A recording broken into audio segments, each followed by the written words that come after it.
Greetings, comrades. This is Andre Desjardins for one more Lord of the Rings. Crack a pack.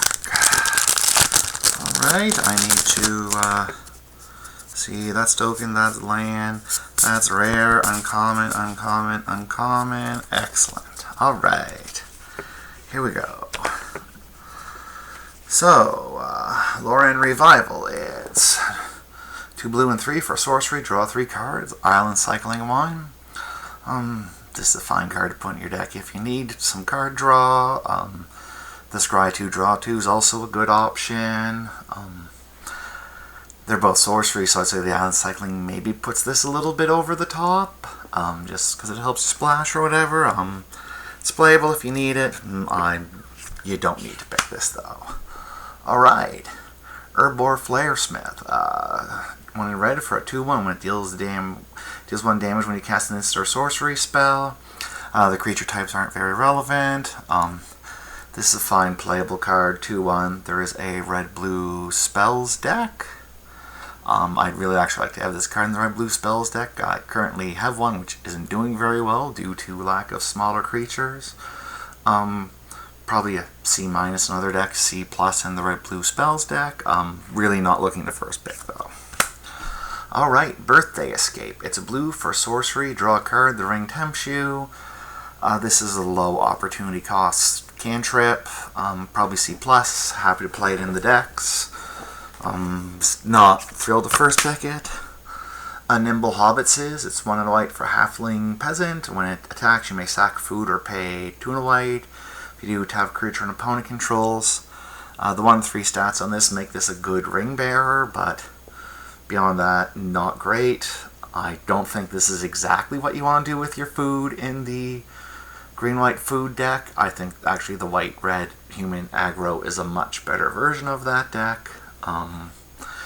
This is like a D. Like, I wouldn't be happy to play this, mainly because I'm not happy to play that deck. Yeah, wouldn't be happy to play this, so I'd take the other cards over it. Alright, Shire Scarecrow.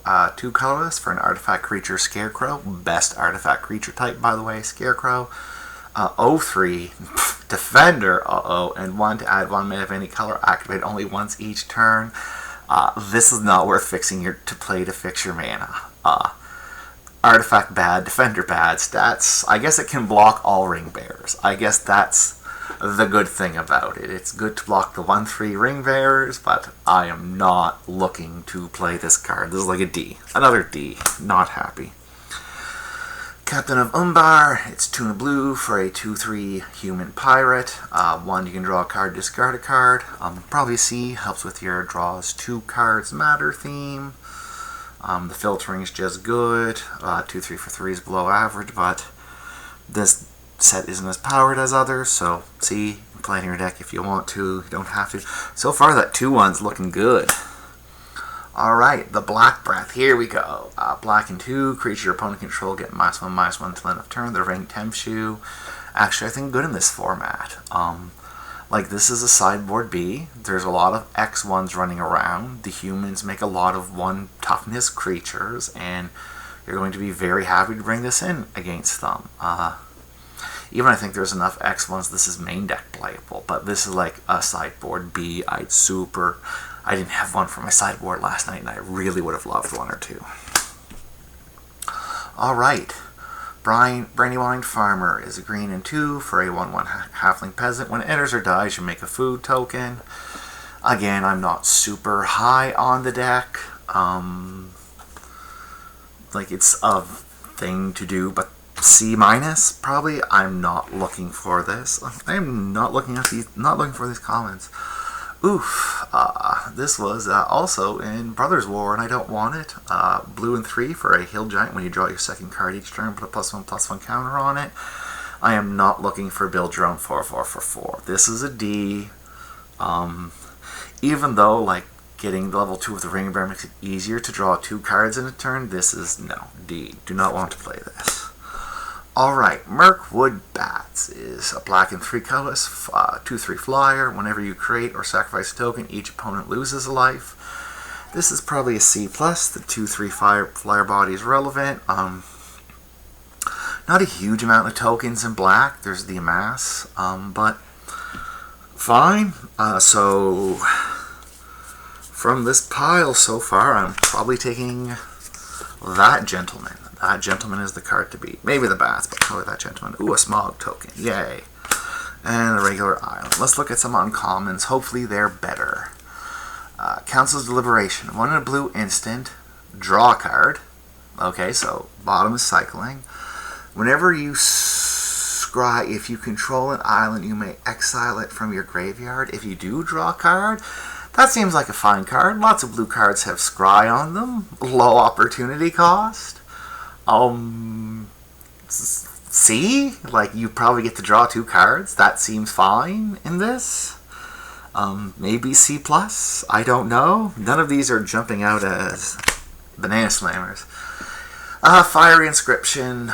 Red and 2 for an enchantment. When it enters the battlefield, the ring tempts you. Whenever you cast an instant or sorcery spell, it deals 2 damage to each opponent. That's probably a B-. That's, if I can first pick this, I'm going to first pick this. This is my clear runner right now. And hopefully that, or even the ring tempts you thing makes it around.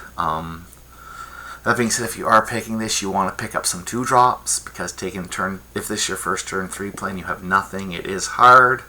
But yeah, this is probably my front runner. Might be wrong there.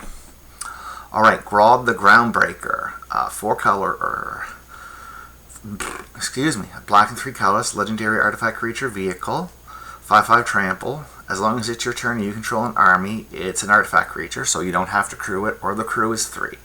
So you never want to have to actually crew this. You always want an army. And if you have a deck that has lots of armies, fantastic. This is going to be like a B. And if you don't want to play this card. So I wouldn't first pick it, but if I'm going to have an army most of the time, that's when I want this card.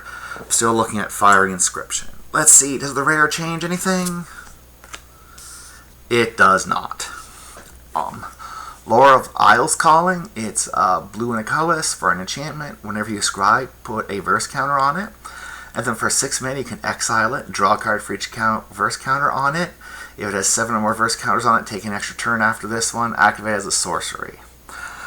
So this is like, if you play this on turn 2 and scry 7 times, you win the game. I think outside of playing it on turn 2, it's terrible. I'm not looking to play this. Like, I just rather the creatures that have a payoff for scry. So yeah, this is like a D. Like, I wouldn't want this. Alright, this is not a strong pack. I would take the Fiery Inscription because I like the red-blue spells deck Dream. If you took any of those cards, or even like Birthday Wish, I wouldn't blame you, but this was a really weak pack. Overall, I've enjoyed this draft format. It's more core set-ish, which is fine. Lower power level, absolutely love. Yeah, so anyway, this is Andre Aguedez Desjardins. Have a good day.